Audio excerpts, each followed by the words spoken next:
Make room so they can get in there. Come on.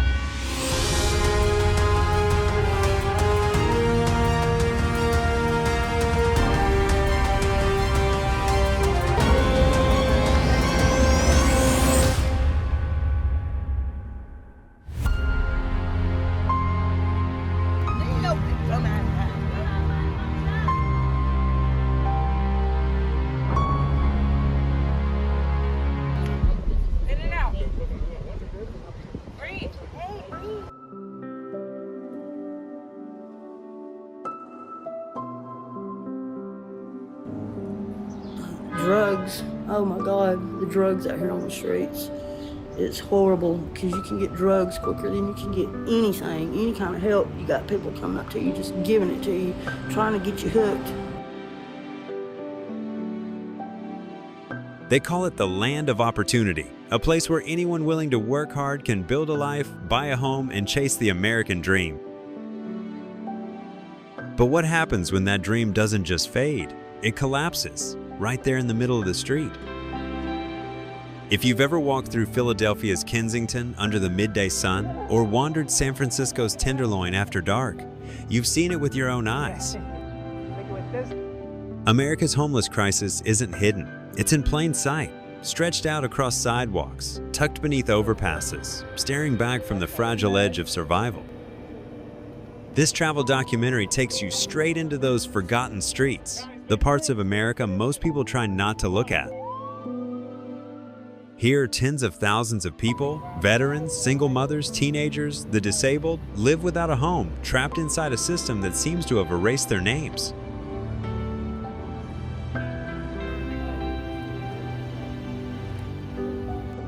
Homelessness in America isn't just about losing a roof. It's about the unraveling of everything that's supposed to hold a society together. Healthcare, fair wages, mental health care, addiction treatment, and community itself. It's a slow erosion of dignity that's been happening for decades, right before our eyes. In this episode, we begin by tracing the map of America's homelessness, the cities once known for their innovation, culture, and wealth, now standing as the epicenters of a national failure. Let's start where the crisis speaks the loudest.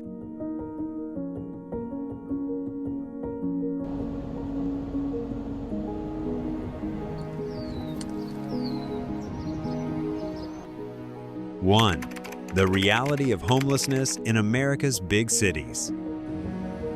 New York City, where the lights never go out, and neither does the struggle. New York is called the city that never sleeps, but for more than 83,000 people, that's not by choice. They're awake because they have nowhere safe to rest. The city's subways, parks, and sidewalks have become makeshift shelters. Some crowd into dangerous, overcrowded facilities that offer little comfort or safety. Others curl up in cars, stairwells, or doorways, just trying to make it through another cold night. Many of New York's homeless are working people, men and women with jobs, sometimes two of them, yet still unable to afford rent. One medical emergency, one missed paycheck, one eviction notice, that's all it takes to fall through the cracks.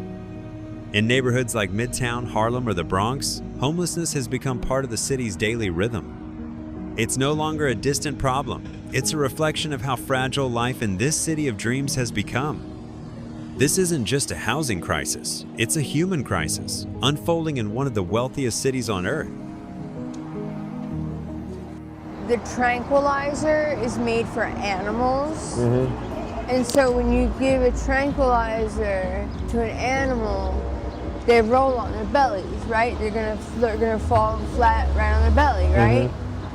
So that's why people are leaning the way they are and swaying the way they are. Getting tranquilized on their belly. Yeah, because if you were to give, a tranquilizer to a pig, he would lay down on his belly, you know what I mean? Philadelphia, the city of brotherly love and of forgotten streets. Philadelphia's name means brotherly love, but in places like Kensington, it feels more like a battlefield. Here, open-air drug markets stretch for blocks. Addiction runs rampant. Rows of tents line the sidewalks like outposts of forgotten lives.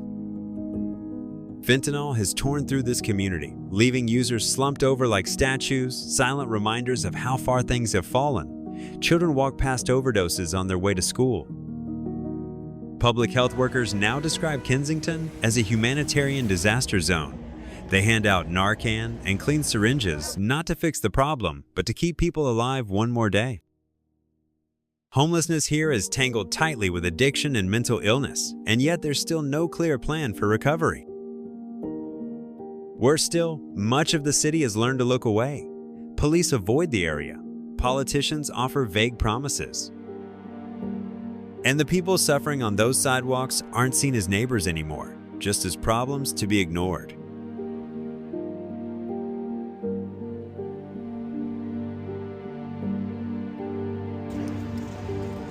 San Francisco, a city of wealth and wounds.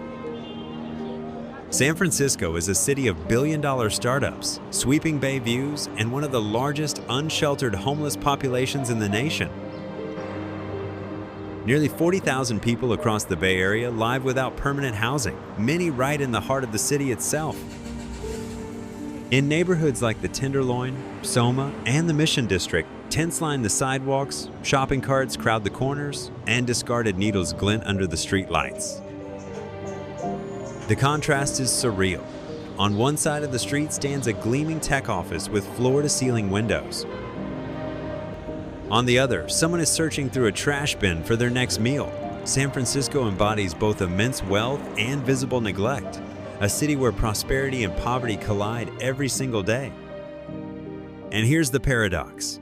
San Francisco spends more per capita on homelessness than almost any other American city. Yet the crisis keeps deepening. Shelters are filled to capacity. Rent prices remain unreachable. Mental health care is stretched to the breaking point. For thousands, the sidewalk has become the last resort. This isn't a travel documentary about innovation or startup dreams. It's about what happens when a city grows so expensive, so divided, that people are left to live and die in public view. These three cities, New York, Philadelphia, and San Francisco, each unique in history, culture, and climate, tell the same story. One of broken systems, political neglect, and human endurance on the margins of society. And as this journey continues, one question becomes harder and harder to ignore. How did the richest nation on earth allow this to happen?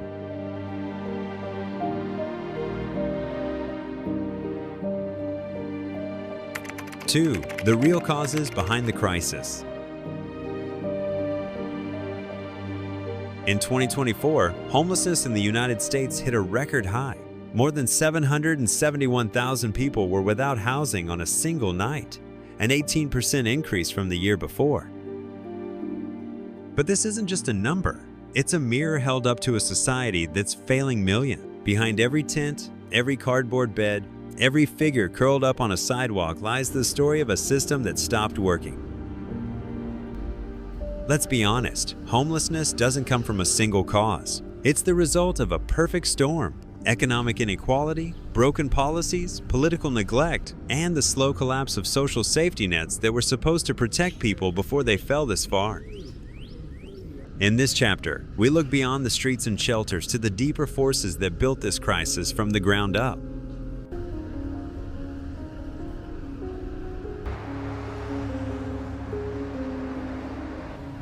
The affordable housing collapse. Across nearly every major American city, rents have climbed far beyond reach. In Los Angeles, New York, and Seattle, even someone working full-time at minimum wage can't afford a modest one-bedroom apartment without spending over half their income. The old rule that housing should cost no more than 30% of what you earn has become a fantasy. Affordable housing is vanishing. Developers chase luxury profits, not low-income tenants. Public housing programs limp along under chronic underfunding. And gentrification, often praised as urban renewal, only deepens the wound. In neighborhood after neighborhood, longtime residents are priced out, their buildings bought, gutted, and reborn as high-end condos or cafes. Those who built these communities are left behind, stripped not only of homes, but of roots, neighbors, and belonging.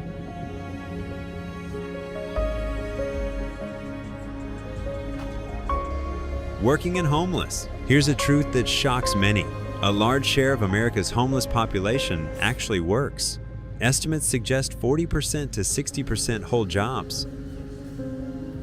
They stock grocery shelves, clean hotel rooms, cook in restaurant kitchens, then spend the night in cars, shelters, or beneath overpasses. The myth that homelessness comes from laziness collapses under this reality. In America today, a job no longer guarantees a home.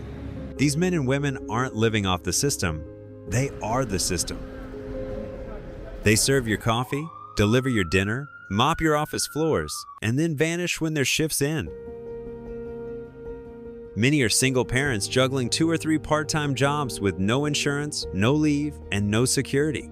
Despite their effort, they remain invisible, living one missed paycheck away from disaster.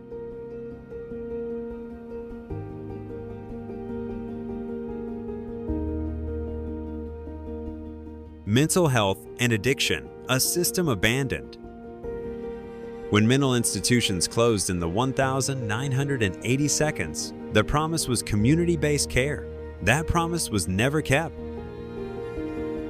Today, millions live with untreated mental illness without steady access to medication, therapy, or housing. Shelters aren't equipped for psychiatric care, and hospitals are overwhelmed.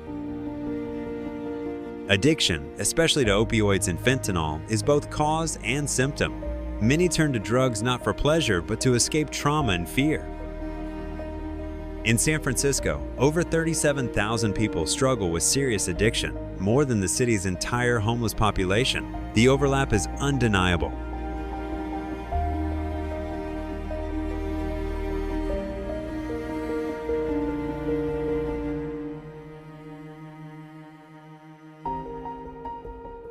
Broken systems, expired promises.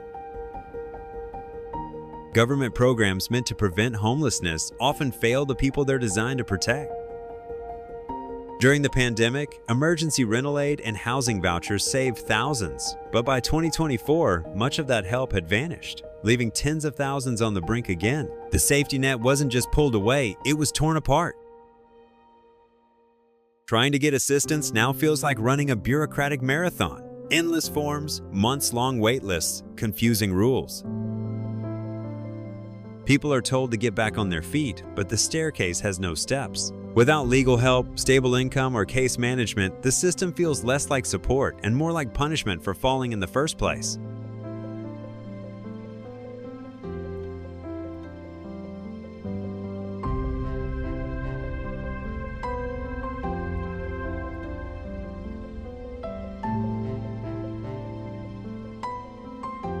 Three, politics and power.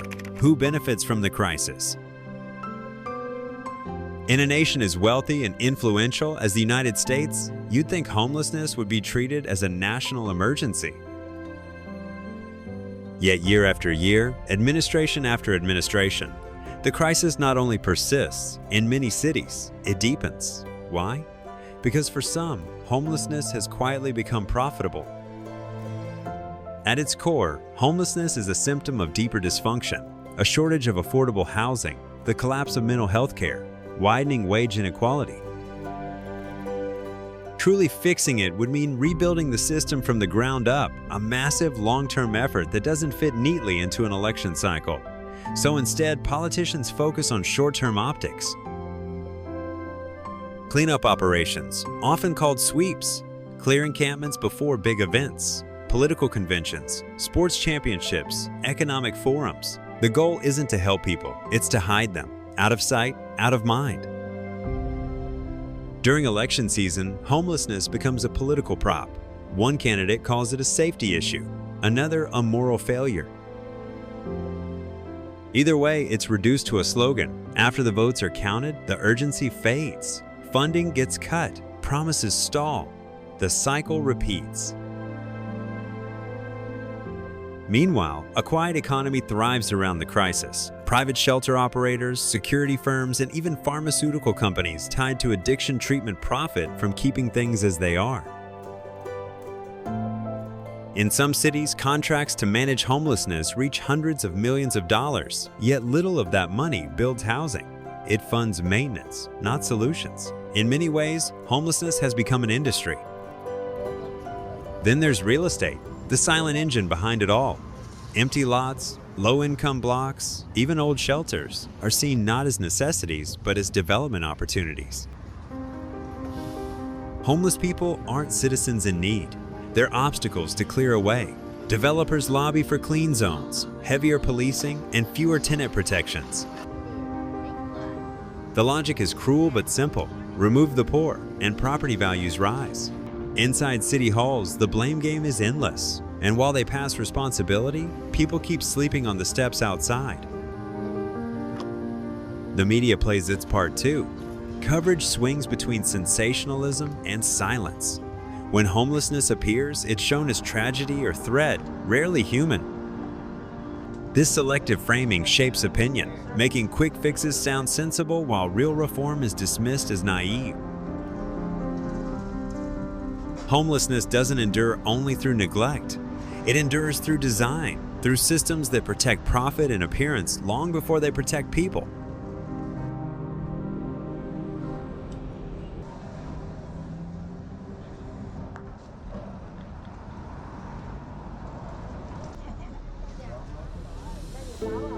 Four, crime, drugs, and the underworld of street survival. When the sun dips behind the skyline of Los Angeles, Seattle, or San Francisco, something changes. Streetlights flicker on, and a different world awakens, one most tourists never see and most residents try to ignore. For those living on the streets, survival isn't just hard, it's dangerous. Violence is part of daily life.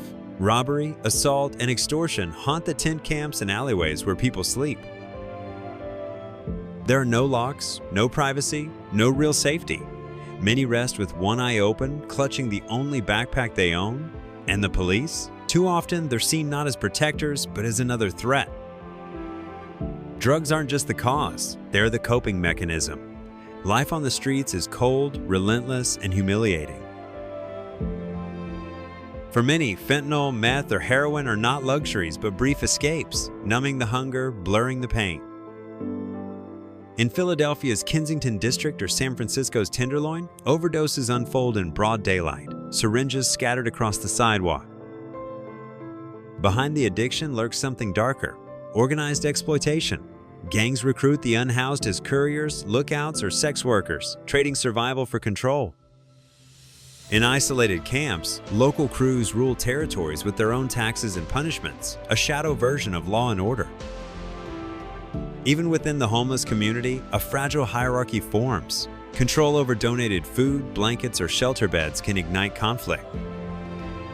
Desperation breeds power struggles, blurring the line between victim and survivor. And while many assume the homeless are dangerous, the truth is often the reverse. They're the ones most at risk, living where safety depends on chance and fragile alliances. In this chapter of our travel documentary, what we witness isn't chaos for its own sake. It's the raw reality of what happens when systems fail and the streets are forced to write their own rules.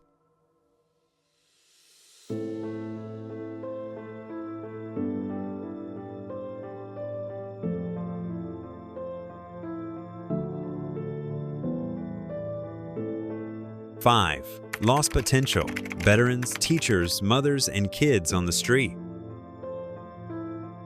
Not everyone living on the street was always struggling. Many were once just like you, working steady jobs, raising families, paying bills, holding on to modest dreams, and then life happened.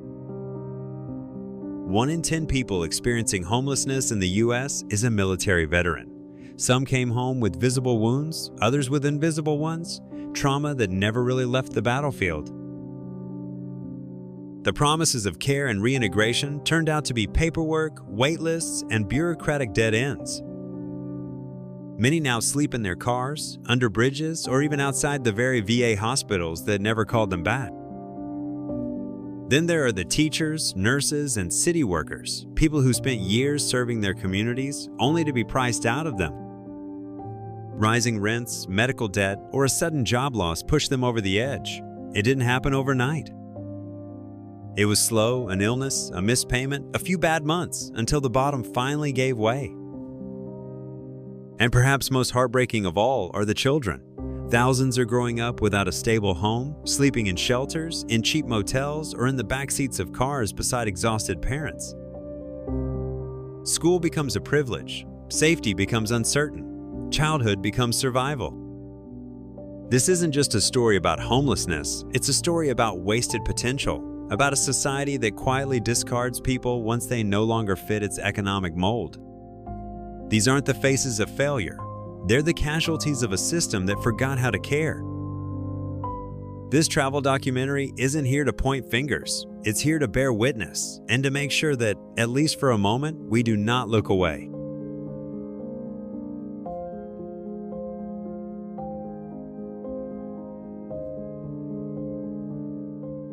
A system designed to fail. Why solutions keep falling short. Every year, the United States pours billions of dollars into fighting homelessness. Cities form task forces, hire consultants, fund outreach teams, and open new shelters. Yet despite all that effort, the numbers keep rising. More tents, more crowded shelters, more people sleeping on sidewalks. So where is it all going wrong? One of the biggest issues is that the system is built to manage homelessness, not end it. Cities spend heavily on short-term fixes, temporary shelters, cleanup programs, emergency care, instead of creating permanent, affordable housing. Outreach workers do heroic work, but without housing to offer, their hands are tied. People are shuffled endlessly from one stopgap to another, from sidewalk to shelter to emergency room to jail, without ever truly escaping the streets. Then there's the bureaucracy. Trying to get help means running a maze of forms, wait lists, and rigid requirements. Need housing assistance? Fill out a dozen applications. Need addiction treatment? Prove you've been clean first.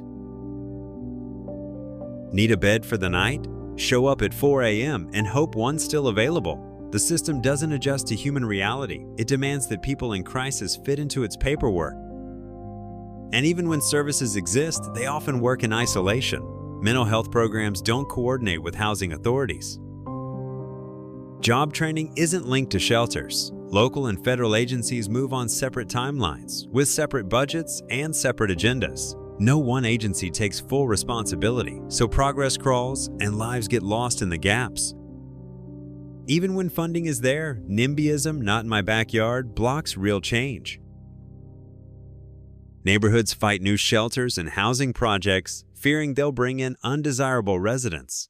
Lawsuits follow, delays pile up, and the streets stay full. This chapter doesn't pretend there are easy answers, because there aren't. But one truth stands out: the system isn't just broken. In many ways, it's working exactly as it was built, to contain the crisis, not to solve it. Until that foundation changes, we'll keep building shelters while thousands continue sleeping just outside their doors.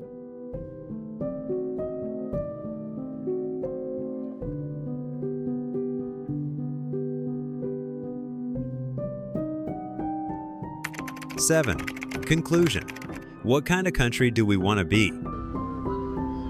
As we walk away from the shelters, the sidewalks, and the stories that have filled this journey, one question lingers, louder than the statistics, louder than the headline. What kind of country do we want to be? Do we want to live in a nation where success is measured only by wealth, where housing is a privilege instead of a right? A place that builds luxury condos faster than it builds affordable homes? Or can we imagine something more? A society that values people not for what they produce, but for who they are. Because the truth is, homelessness isn't just about the people sleeping on the streets. It's about all of us. It's about what we're willing to accept, what we choose to ignore, and how far we've let the divide grow between those who have everything and those who have nothing, not even solid ground beneath their feet. The people we've met along this road, the veterans, the single mothers, the teenagers, the workers sleeping in their cars, they are not invisible. They are not broken. They are us, only with less protection, fewer chances, and thinner margins for error. So maybe the question isn't whether we can solve homelessness. The real question is whether we're finally ready to stop pretending that we can't.